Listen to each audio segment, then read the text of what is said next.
Hello guys, नमस्कार। Welcome to online ज्ञान by आनंद। तो मेरे उत्तराखंड के प्यारे साथियों, शाम का बजने वाला है 8। चलिए उत्तराखंड सामान्य ज्ञान के जो हमारी डेली वन लाइनर महासीरीज जारी है उसको आगे बढ़ाते हैं।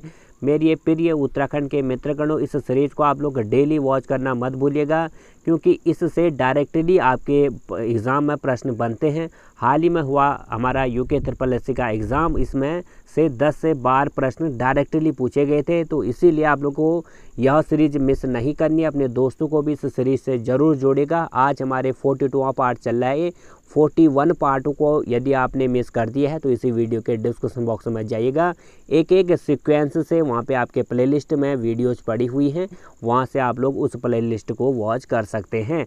साथियों, डेली आपको यह सीरीज हमारी उपलब्ध रहेगी, जिसमें आपको उत्तराखंड सामान्य ज्ञान के मोस्ट इंपॉर्टेंट सवाल मिलेंगे। चलिए आज बिना देरी के शुरू करते हैं आज के महत्वपूर्ण प्रश्न को। आज की क्लास में एक बार आपको ब्रीफ में इंट्रोड्यूस करवा दूँ। इसमें आपको उत्तराखंड की स्थिति का पता चलेगा, उत्तराखंड की स्थिति से जुड़े कुछ प्रश्नों के बारे में जानने को मिलेगा, और उत्तराखंड राज्य गठन से संबंधित आपको कुछ प्रश्नों के बारे में जानने को मिलेगा। फिर हम अंत करेंगे उत्तराखंड के प्रतीक, जो उत्तराखंड के राज्य की प्रतीक है, उनसे जुड़े प्रश्नों पर। चलिए वीडियो शुरू करते हैं। तो जानते हैं पहले प्रश्न का उत्तर। साथ ही उत्तराखंड जो है के जो जनपद हैं, पूर्व में कौन सा जनपद है, पश्चिम में कौन सा जनपद है, उत्तर में कौन सा जनपद है और दक्षिण में कौन सा जनपद है, ये आपको पता होना चाहिए। तो उत्तराखंड के पूर्व में है साथियों पिथौरागढ़ जनपद, और पश्चिम में है देहरादून जनपद, और उत्तर में है उत्तरकाशी जनपद, और दक्षिण में है उधम सिंह नगर जनपद। सर दूसरा प्रश्न, उत्तराखंड राज्य का कुल क्षेत्रफल कितना है? तो उत्तराखंड राज्य का कुल क्षेत्रफल है 53,483 वर्ग किलोमीटर। तीसरा सवाल है, उत्तराखंड राज्य का गठन कब हुआ था? तो 9 नवंबर 2000 को हमारा उत्तराखंड यूपी यानी उत्तर प्रदेश से अलग होकर हमारे उत्तराखंड बना था।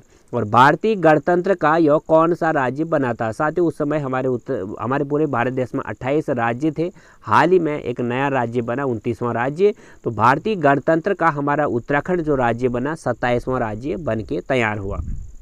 अगला सवाल, पर्वतीय राज्यों के क्रम में सबसे अद्यतन गठित पर्वतीय राज्य कौन सा है? साथियों आपको अवगत करा दें, उत्तराखंड हमारा पूरे भारत देश में 11वां हिमालयी राज्य है, यानी 11वां पर्वतीय राज्य है। तो पर्वतीय राज्यों के क्रम में या हिमालयी राज्यों के क्रम में उत्तराखंड का देश में कौन सा स्थान है? 11वां।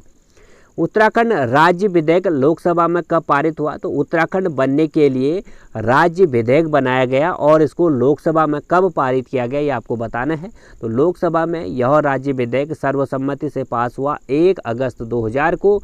साथियों आप लोग अवगत होंगे, कोई भी विधेयक पहले लोकसभा में, फिर राज्यसभा में, फिर जब साथियों लोकसभा में और राज्यसभा में सर्वसम्मति से उस विधेयक को पारित किया जाता है, माना जाता है कि यह विधेयक पारित हो चुका है, तो सर्वसम्मति के लिए उसको राष्ट्रपति के पास भेजा जाता है। तो आपको पता होना चाहिए। तो उत्तराखंड राज्य विधेयक लोकसभा के में भेजा गया था 1 अगस्त 2000 को। वहाँ से सर्वसम्मति से पास होने के बाद उत्तराखंड अलग राज्य बनने के लिए राज्यसभा में भी इस विधेयक को रखा गया 10 अगस्त 2000 को। तो 10 अगस्त को और 1 अगस्त को लोकसभा में, राज्यसभा में 10 अगस्त 2000 को इस राज्य विधेयक को पारित करके सर्वसम्मति से इस राज्य विधेयक को राष्ट्रपति KR नारायण को कब भेजा गया? साथियों हमारा जब उत्तराखंड राज्य बना उस समय हमारे भारत देश के राष्ट्रपति थे KR नारायण। तो KR नारायण जी ने उत्तराखंड अलग राज्य बनाने के लिए विधेयक को कब स्वीकृति दी? 28 अगस्त 2000 को। ये अभी आपको पता होना चाहिए। आपको बता दें, उत्तराखंड जो हमारा बना साथियों अलग राज्य 9 नवंबर 2000 को यूपी से अलग होकर बना। तो उस समय हमारे उत्तराखंड का नाम उत्तराखंड न रहकर उत्तरांचल था, और उत्तराखंड नाम मिला हमें कब? 1/1/2007 से, यानी 1 जनवरी 2007 से हमने उत्तरांचल को उत्तराखंड कर दिया था। अगला सवाल, उत्तराखंड की राजधानी कहाँ पे है? तो उत्तराखंड की अस्थायी राजधानी है देहरादून, अभी भी अस्थायी राजधानी है हमारी। अगला सवाल, उत्तराखंड की राज्य की भाषा कौन सी है? ये भी अच्छा सवाल है। उत्तराखंड की राज्य की भाषा है साथियों हिंदी, और आपको बता दें उत्तराखंड ने राज्य की भाषा में दूसरे क्रम में रखा है संस्कृत को। हाल ही में यानी कुछ वर्ष पहले जनवरी 2010 में उत्तराखंड राज्य ने संस्कृत को भी महत्व दिया, अपने उत्तराखंड की जो संस्कृत भाषा है उसको भी महत्व दिया, और उत्तराखंड की दूसरी राज्य की भाषा के रूप में हमने जनवरी 2010 से संस्कृत को अपनी उत्तराखंड की दूसरी राज्य की भाषा माना। चलिए अब जानते हैं उत्तराखंड के कुछ राज्य की प्रतीकों के बारे में और उनसे जुड़े कुछ प्रश्नों के बारे में, और विजुअली आपको चित्र भी दिखाएंगे वो कैसे दिखते हैं और कैसे प्रश्न यहाँ से बनते हैं। तो बने रहेगा पूरी वीडियो में साथियों।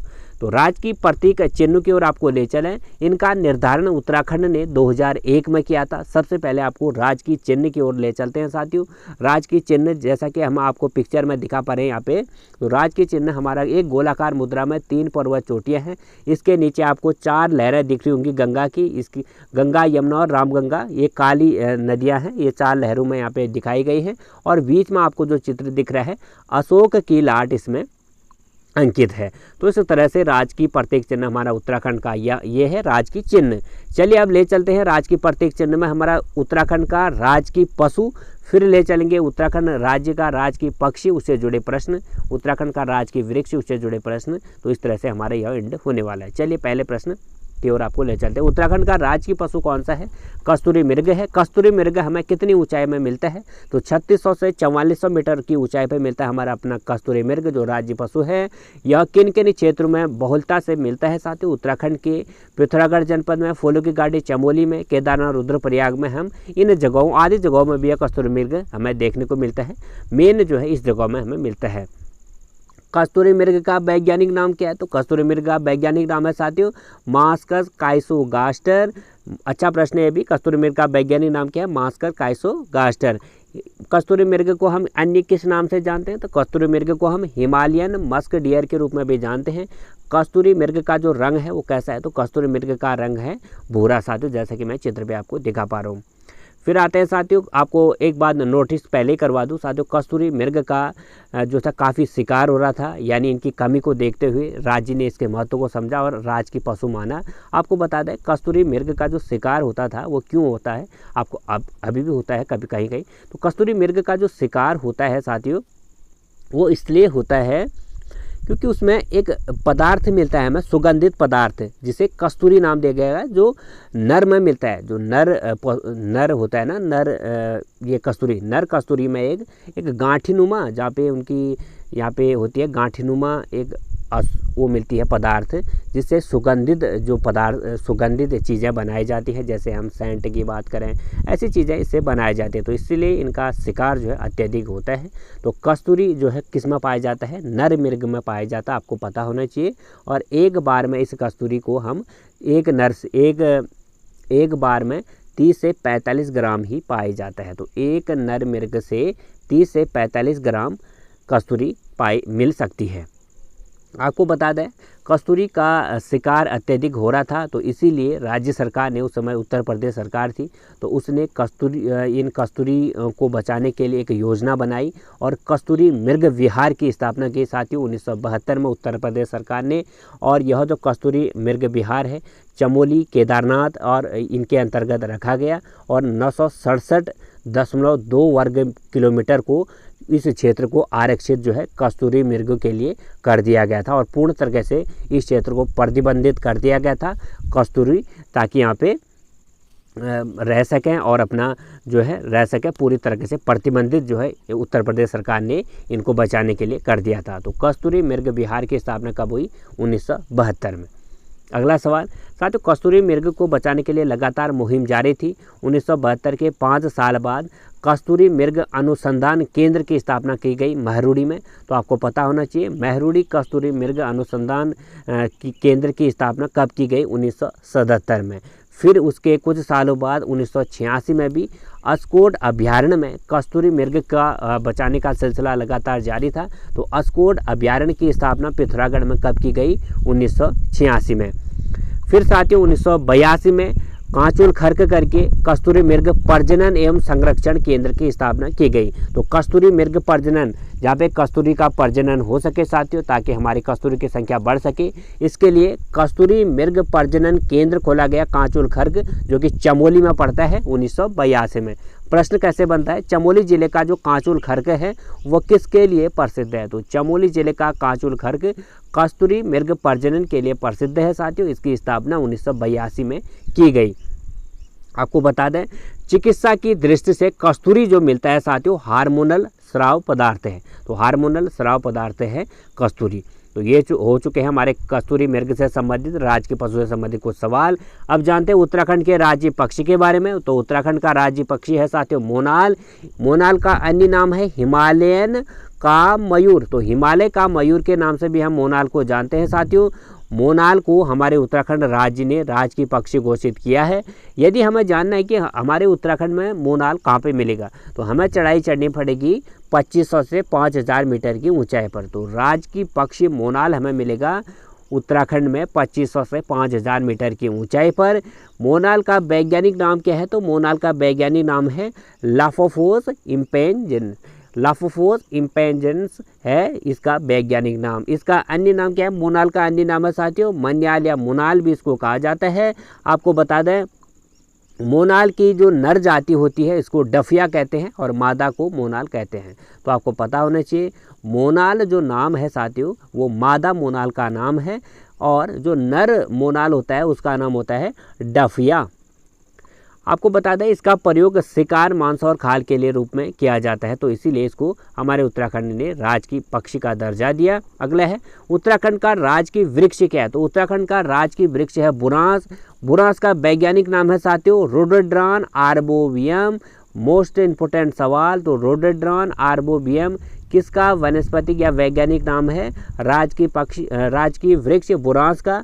बुरांस हमें कितनी ऊंचाई पर मिलते हैं, तो 1500 से 4000 मीटर की ऊंचाई पर मिलते हैं हमारा राज्य की वृक्ष बुरांस। बुरांस के पौधे की ऊंचाई कितनी होती है, तो बुरांस के पौधे की ऊंचाई होती है 20 से 25 फीट।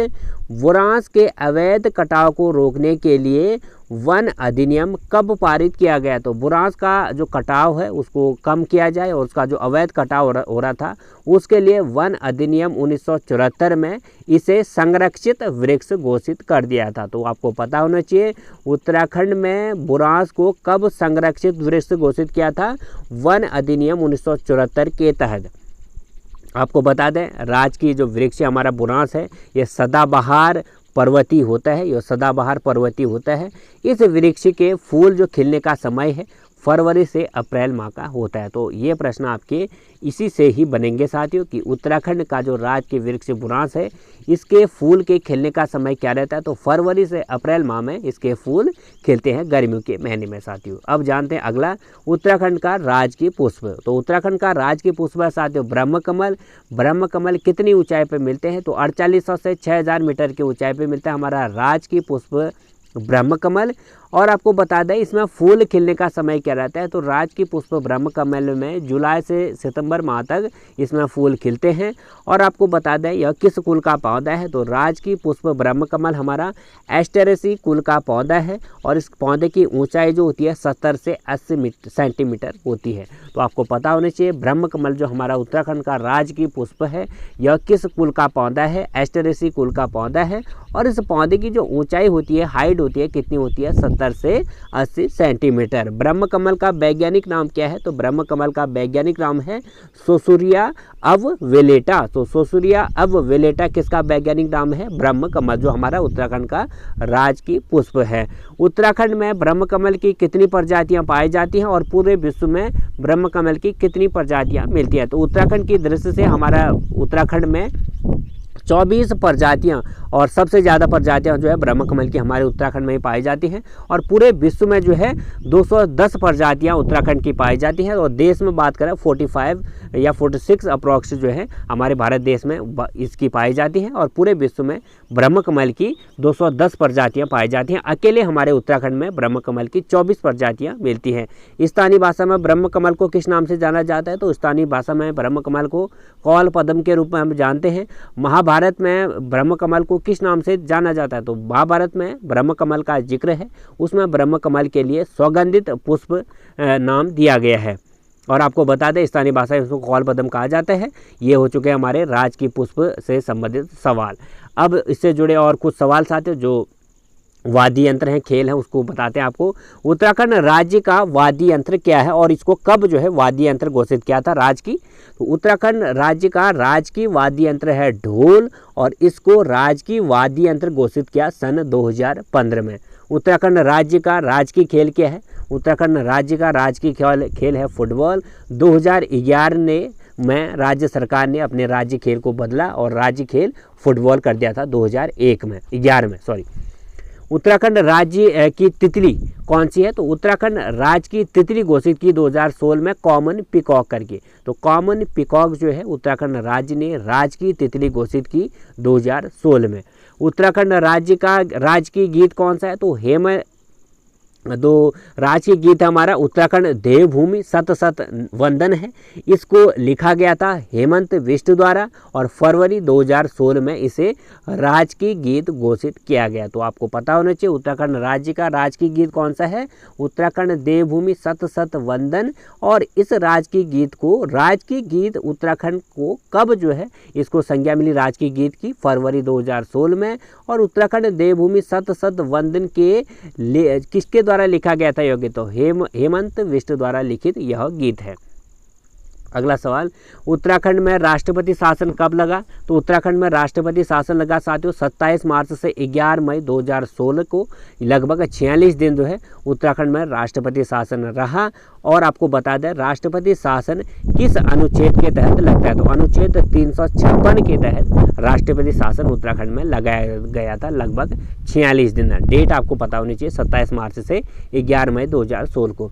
भारतीय संविधान के किस अनुच्छेद के तहत राज्यों हेतु राज्यपाल की व्यवस्था की गई है? तो भारतीय संविधान जो हमारा लागू हुआ साथियों उसमें प्रत्येक राज्यों के लिए राज्यपाल की व्यवस्था की गई है। यह किस अनुच्छेद के तहत, किस आर्टिकल के तहत यह व्यवस्था की गई? अनुच्छेद 173 के तहत। राज्यपाल की नियुक्ति किसके द्वारा की जाती है? तो राज्यपाल की नियुक्ति करता है राष्ट्रपति। राज्य में विधानमंडल कैसा? उत्तराखंड राज्य का तो विधानमंडल है एक सदनात्मक है। किसी में 2 सदनात्मक होता है तो उसमें क्या होता है? विधानसभा और विधान परिषद होती है। तो हमारे उत्तराखंड में ओनली विधानसभा है, तभी हमने इसको एक सदनात्मक कहा। प्रथम विधानसभा भवन कहाँ पे है? तो प्रथम विधानसभा भवन हमारा देहरादून। द्वितीय विधानसभा भवन हमारे उत्तराखंड का भराड़ीसैंण गैरसैंण में। यहाँ पर हमारी उत्तराखंड की ग्रीष्मकालीन राजधानी भी है गैरसैंण। विधानसभा का गठन कब किया गया? तो उत्तराखंड में विधानसभा बनी हमारे 9 नवंबर 2000 को गठन जब हमारे उत्तराखंड राज्य हुआ तो तब हमारी विधानसभा का गठन भी कर दिया गया था। उत्तराखंड विधानसभा का प्रथम सत्र कब चला? साथियों आप लोग अवेयर होंगे उत्तराखंड जो हमारे बना 9 नवंबर 2000 को। पहले हमारे मनोनीत जो मुख्यमंत्री बने श्री नित्यानंद स्वामी जी बनाए गए थे। फिर आगे एनडी तिवारी जी बने हमारे कैसे मुख्यमंत्री? निर्वाचित। ये थे हमारे मनोनीत वाले जो नित्यानंद स्वामी जी। तो प्रथम विधानसभा का प्रथम सत्र चला हमारा 9 जनवरी 2001 को। तो ये भी अच्छा सवाल है। 9 जनवरी 2001 को प्रथम विधानसभा का सत्र चला उत्तराखंड में। विधानसभा ने अपनी वेबसाइट कब शुरू की? तो 4 मई 2001 से उत्तराखंड ने अपनी वेबसाइट जो है शुरू कर दी थी देश में प्रथम। तो देश में प्रथम है हमारा उत्तराखंड जिसने विधानसभा की अपनी वेबसाइट बनाई। तो विधानसभा की अपनी वेबसाइट उत्तराखंड ने कब बनाई? 4 मई 2001 को। विधानसभा सीटों का परिसमन संपन्न कब हुआ? तो विधानसभा सीटों के लिए परिसमन जो है 5 नवंबर 2001 से फरवरी 2008 में हुआ। साथियों आप लोग अवगत होंगे हमारे उत्तराखंड में विधानसभा की 70 सीटें हैं, 71 सीटें हैं। 70 सीटें तो निर्वाचित हैं साथियों, 1 सीटें जो है यहाँ पे मनोनीत वाली रखी गई है एंग्लो इंडियन समुदाय के लिए, आपको पता होना चाहिए। अनुसूचित जनजाति के लिए आरक्षित 2 सीटें विधानसभा तो कहाँ की हैं? तो अनुसूचित जनजाति के लिए भी 70 सीटों में से 2 सीटें आरक्षित की गई हैं। वो सीट आपको बतानी है। तो अनुसूचित जनजाति के लिए चक्रता देहरादून की सीट और नानगमता उधमसिंह नगर की सीट अनुसूचित जनजाति के लिए आरक्षित की गई है विधानसभा में। तो साथियों ये हो चुके हैं आज के सवाल हमारे। कैसे लगे हमें कमेंट सेक्शन में जरूर बताएं। अच्छे लगे तो लाइक करें, नए हो तो चैनल को सब्सक्राइब जरूर करें। साथियों बगल में बेल आइकन ऑन भी अपने दोस्तों को हमारे इस चैनल से जोड़ने का भरपूर प्रयास करें। इस सीरीज के पहले के पार्ट आदि आपको देखने हैं इसी वीडियो के डिस्क्रिप्शन बॉक्स में यदि आप जाते हैं तो एक ही सीरीज में आपको सारे वीडियो हमारे मिल जाएंगे। फिर लाऊंगा मैं ऐसी सीरीज आपके सम्मुख, तो बने रहेगा हमारे चैनल के साथ। धन्यवाद। God bless you.